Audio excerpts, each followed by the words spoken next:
Continuando, então, aquela nossa parte do nosso curso a respeito de escolha intertemporal, quero te lembrar que esse assunto não costuma ser o assunto preferido pelas bancas.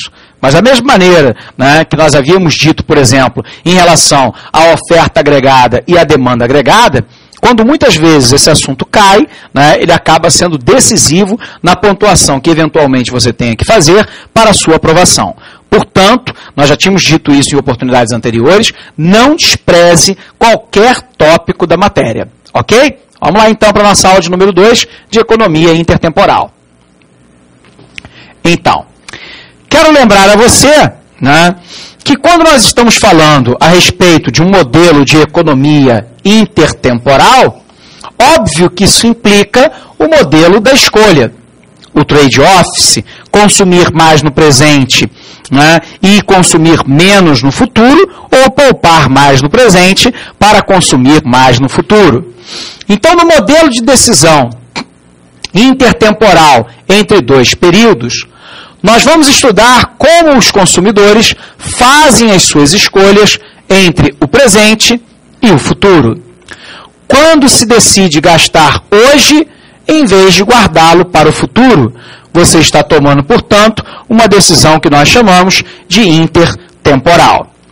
As decisões intertemporais envolvem, inevitavelmente, comparações de somas de dinheiro em diferentes momentos. Ou seja, quanto eu tenho disponível hoje para aquisição de bens e serviços, ou quanto se eu poupasse hoje, eu teria amanhã para consumir em termos de bens e de serviços.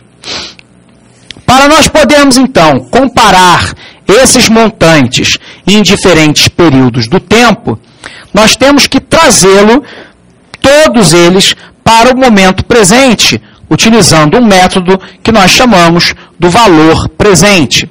Ou seja, na verdade eu vou ter que fazer uma conjectura de que se poupando, né, a título de exemplo, né, se você ganha um salário de 3.000, se você na verdade consumir 2.000 e poupar 1.000, quanto que, na verdade, você teria em termos futuros no dia de hoje, se fosse, obviamente, possível aplicar as remunerações devidas à aplicação de capital, né, com as taxas atuais.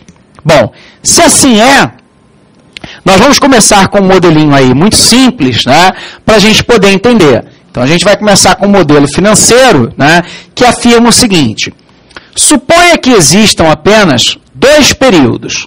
O 1 será o presente e o 2 será o futuro. Seja R, tudo bem, a taxa de juros para um determinado período, caso, na verdade, o consumidor resolvesse aplicar parte desse dinheiro e consumir, portanto, aplicar, portanto, um menos C e, portanto, consumir uma quantidade menor. Então, vamos lá. O problema da escolha intertemporal. Dadas as rendas Y1 e Y2, e dados os preços de consumo P e P, quantas cestas de consumo intertemporal ótimas, ou seja, aquela que satisfaz, né, de maneira igual, né, ou equivalente o consumidor, C e C, portanto 1 e 2, seriam possíveis. Para nós respondermos a essa questão, o que nós precisamos saber? Primeiro, a restrição orçamentária intertemporal. Por um outro lado, as preferências de consumo intertemporais. Vamos lá então.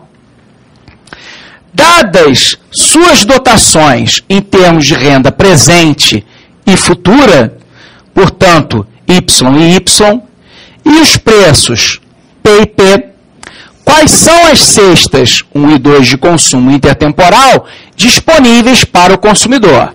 Então vamos lá. O máximo possível de gasto no período 2 me é dado pela seguinte equação. Y2, que é a nossa renda, vai ser igual a 1 mais R, portanto, a taxa de juros, vezes Y1, que é a minha renda atual. Consumo 2 me será dado pela renda 2 mais 1 mais R, que na verdade é a minha receita com juros da aplicação de parte do meu dinheiro, né, vezes Y1. Da mesma maneira, nós podemos calcular o período 1. Né? Então, a renda 1 mais renda 2 dividida por 1, né, mais 1 pela minha restrição orçamentária, portanto, o máximo de consumo possível pelo período 1 me é dado pela equação. Consumo no período 1 me é dado pela renda 1 mais a renda 2, caso o consumo pudesse ser realizado no momento 1, ou seja, no momento presente, somando-se à renda futura. Portanto, 1 mais R, ou seja, na verdade, a minha renda mais a remuneração de juros. Então, quero te lembrar que a função utilidade intertemporal, I, nós assumimos que os consumidores têm preferências com relação ao consumo presente, ou seja, consumir hoje do que consumir no futuro, que podem ser expressas numa função utilidade. Então, vamos lembrar. A utilidade presente, né, na verdade, me é dada pela utilidade, tudo bem, do consumo presente e do consumo futuro. É a função de preferências intertemporais. Se assim é, vamos nos recordar das aulas lá da professora Amanda Aires, quando na verdade ela coloca a questão da curva de indiferença. Então, uma curva de indiferença mostra todas as combinações de consumo presente e futuro que tornam o consumidor igualmente satisfeito. Quero te lembrar que ao longo de uma curva de indiferença, o indivíduo obtém, portanto, o mesmo nível de satisfação. Se assim é, a gente então resta saber a respeito da curva de indiferença e a sua inclinação. Se nós sabemos que as curvas de indiferença, aprendemos isso lá com a professora Amanda Aires, são convexas e agora representam preferências do consumidor por consumo em diferentes períodos de tempo, portanto, nós vamos ter utilidade presente e a utilidade futura, nós podemos, então, na verdade, afirmar que a taxa marginal de SI, que mede a taxa marginal de preferência intertemporal do consumidor, lembrando que ela é decrescente.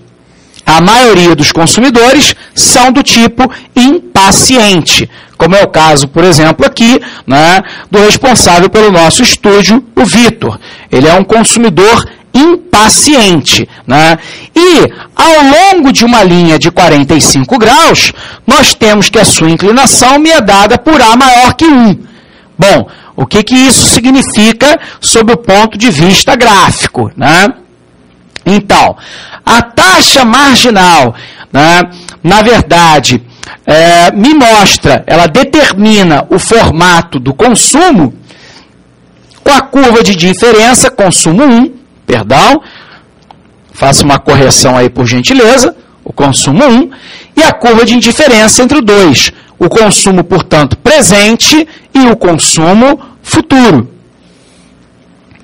A inclinação de uma curva de indiferença mostra quanto o indivíduo está disposto a abandonar, né, o consumo hoje para obter mais no futuro, refletindo assim o grau de impaciência do indivíduo com relação ao futuro.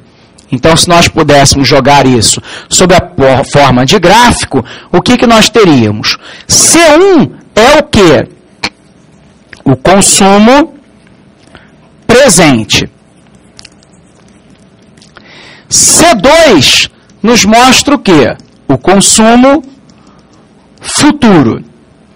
Ora, se nós sabemos, né, que, na verdade, a proposta resposta do consumidor impaciente é consumir mais no presente do que consumir, na verdade, em relação ao futuro, nós vamos ter uma situação em que a taxa marginal, né, de substituição entre o consumo presente e o consumo futuro vai ser dado, né, pela restrição orçamentária no ponto em que, na verdade, ocorre o tangenciamento entre a minha restrição orçamentária de um lado, tudo bem, e minha propensão marginal a consumir. Ou seja, na verdade, se ele opta por consumir no presente em detrimento do consumo do futuro, na verdade, nós vamos ter uma situação, né, das curvas de indiferença. Então, imaginemos lá.